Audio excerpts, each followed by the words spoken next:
So I would, I would ask my mom, or I'm sorry, she would come to visit me, and she would tell me there's this prison in New York called Otisville, right? There's this guy over there, Rubashkin. He's in there. He'll bring you under his wing. I hear they do Shabbos. They learn Torah over there. They have a minyan every day. And she's like, you should try to get over there. And I was like, no, it's too cold. It's too far away. She wouldn't be able to visit me. My parents wouldn't be able to visit my brothers. So I put it off. I said, they were still in Nevada. I was still in California. No, but your family was still. Yes, they were still in Nevada. Yeah.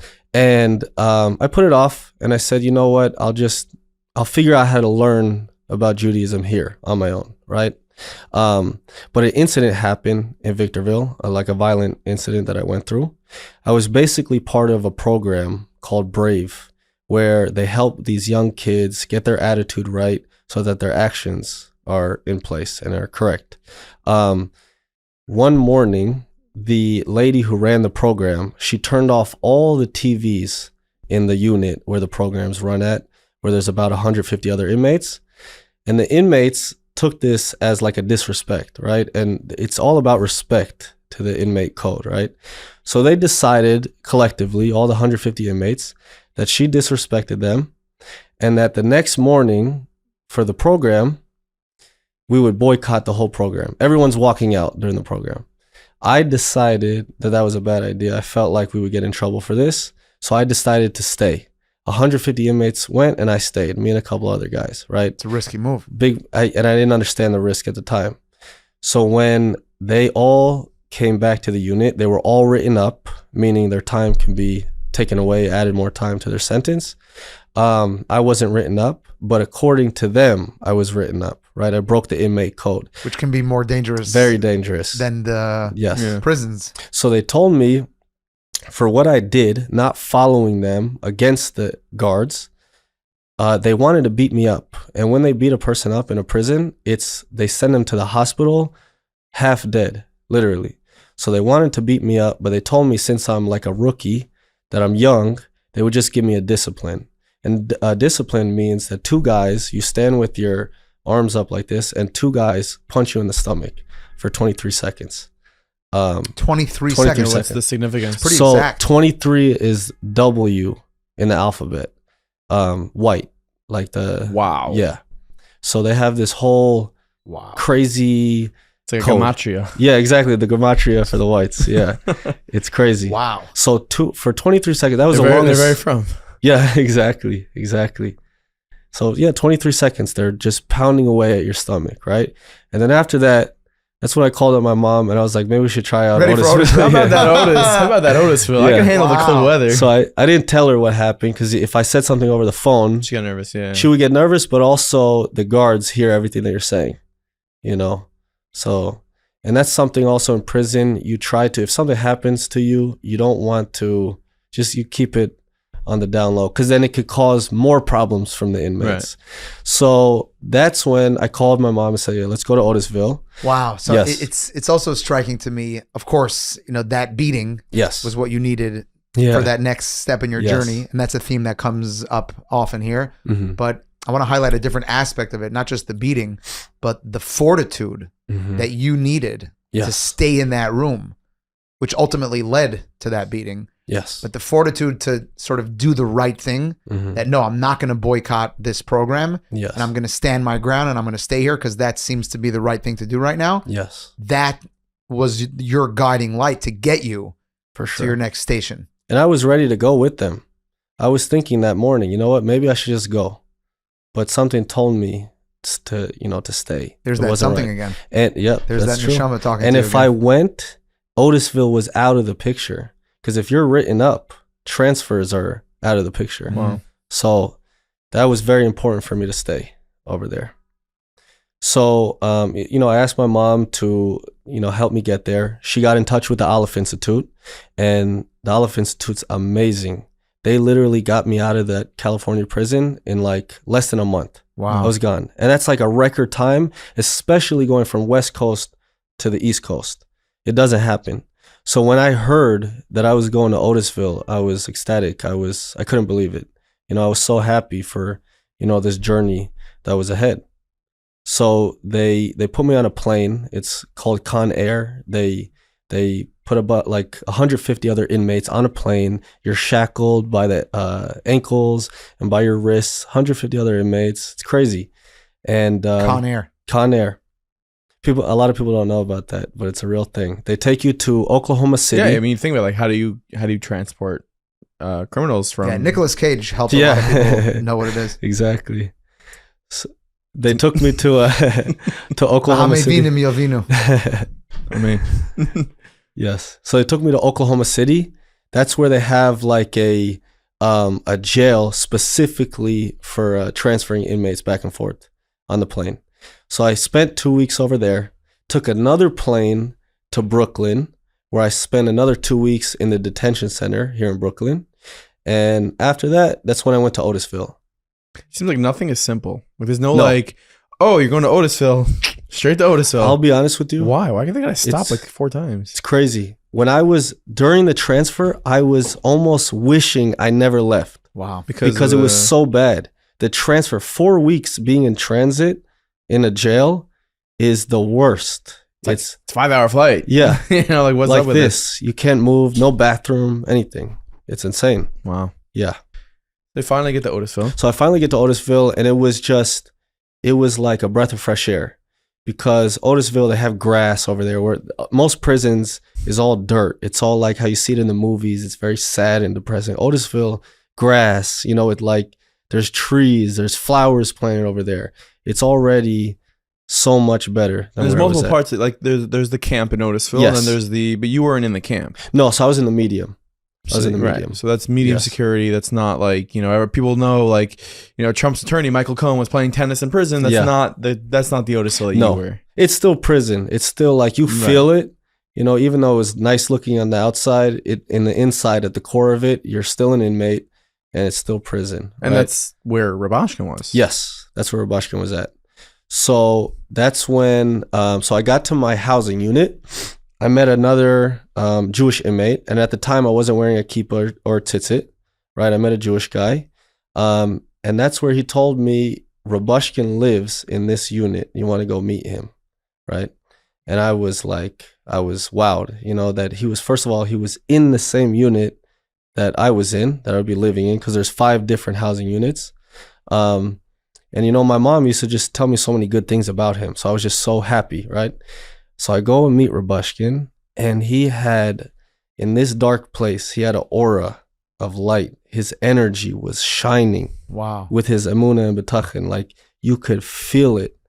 And when I saw him, it was such an image for me to see this person. He's smiling at me, he's so happy just to see another Jew.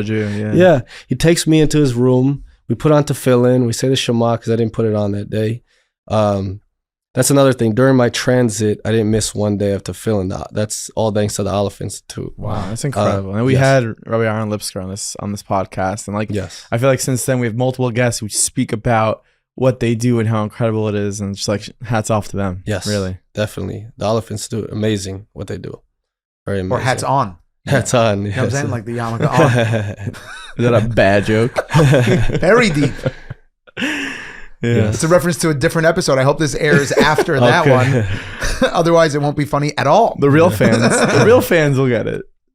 Yes. So you got to meet Rubashkin. I met Rubashkin. Can I just point something out Yes. that's like so cool for me? So those people that are listening to this that are not in prison right now is going to make up like the vast majority of the demographic. Like vast. Yeah. Yes. Like extraordinarily vast majority of the people listening to this right now are not going to be in prison. And there's going to be someone in their life who they can pursue to seek out some of that light that you described in that jail cell that was coming off of Sholom Mordechai Rubashkin. Mm-hmm. And everyone has a Rebbe or a teacher or some woman who they look up to. And there's going to be someone in their life that they can access to seek out some of that light. And all they have to do is do that. Pick up the phone, get in the car, go to that shiur, go to that school, whatever they need to do. And you were sitting in a jail cell in California, and you went through the arduous process of transferring literally across the country to seek out a little bit of light. Yes. Ashrecha. It's amazing. And I used to remember when I was in the California prison, I would pray with so much like sincerity to be able to grow in Judaism. I wanted it so badly, right?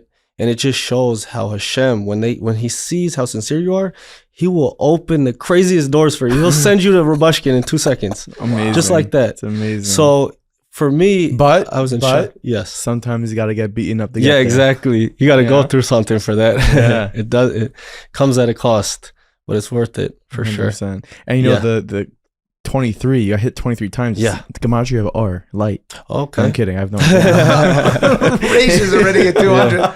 That's funny. Rodius. Yeah. What's 23? Come on, give me something. It's 23. What is a Gematria to 23?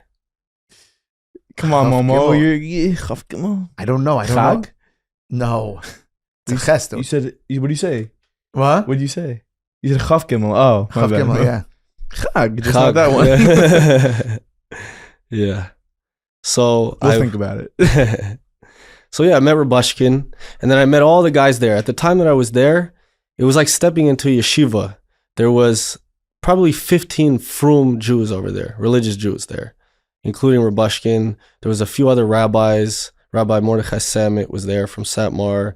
There's younger people, 30s and 40s, who were also very religious.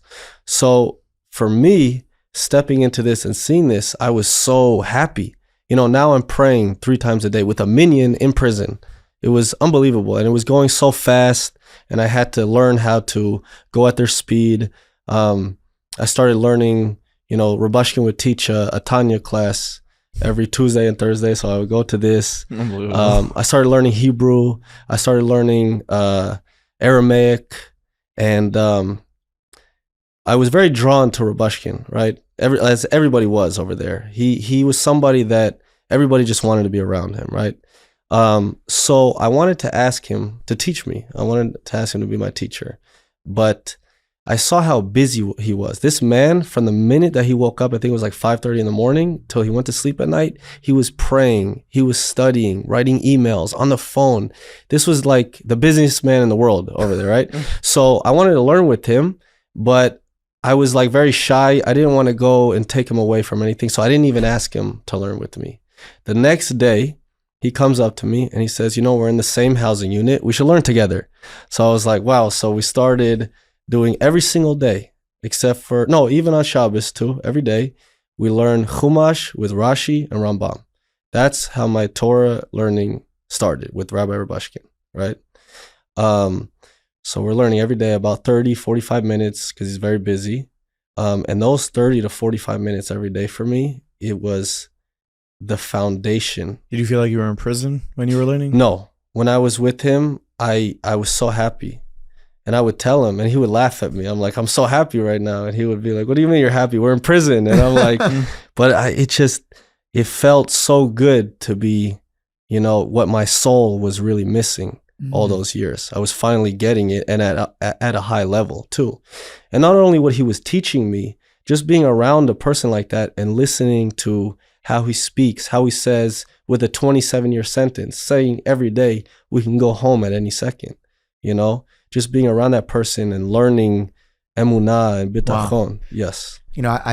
I've heard people describe the condition of being in the throes of an addiction as shackles and being stuck. Yes. And being the environment of active addiction is very prison-like. Yes. And it's very striking to hear you describe this liberating feeling that a person can be running around as a quote unquote free man, but living in the shackles and the prison of an addiction, and then to finally be liberated in a jail cell. For sure. With the light of the Torah, with the practice of Yiddishkeit, and to be learning and to be growing, and that internal liberation to be happening while externally being confined. It's like olam hafach reisi. It's like it's an upside down world. It's amazing. So they say in Pirkei Avot, Ein ben chorin ela misha osek b'Torah. A person's not truly free unless he's involved in the Torah. So I understood that completely. I learned a lot about what it is to be in captivity and what that does for the neshama. You could get like upset about that. You could get down and not have faith in Hashem that you are exactly where you're supposed to be, because look, I'm in this horrible situation. But if you have good thoughts and you realize, wow, like my body is imprisoned, but my soul has the opportunity to grow so much.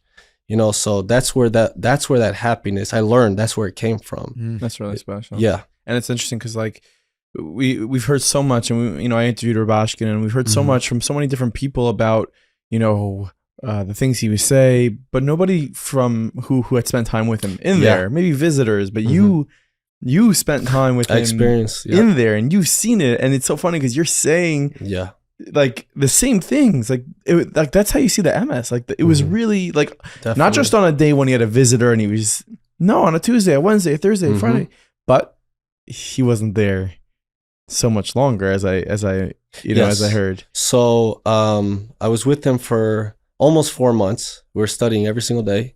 A week before Hanukkah, and if I don't have it wrong, his appeal was denied. Yeah. So that means you're finished. The rest of your life, you're spending in prison. That's it. That's what the prison system said to him. He never believed that though, right? So during Did he ever talk to you about that? All the time. To everybody. He would constantly tell us that we can go home any second. Everything is from Hashem.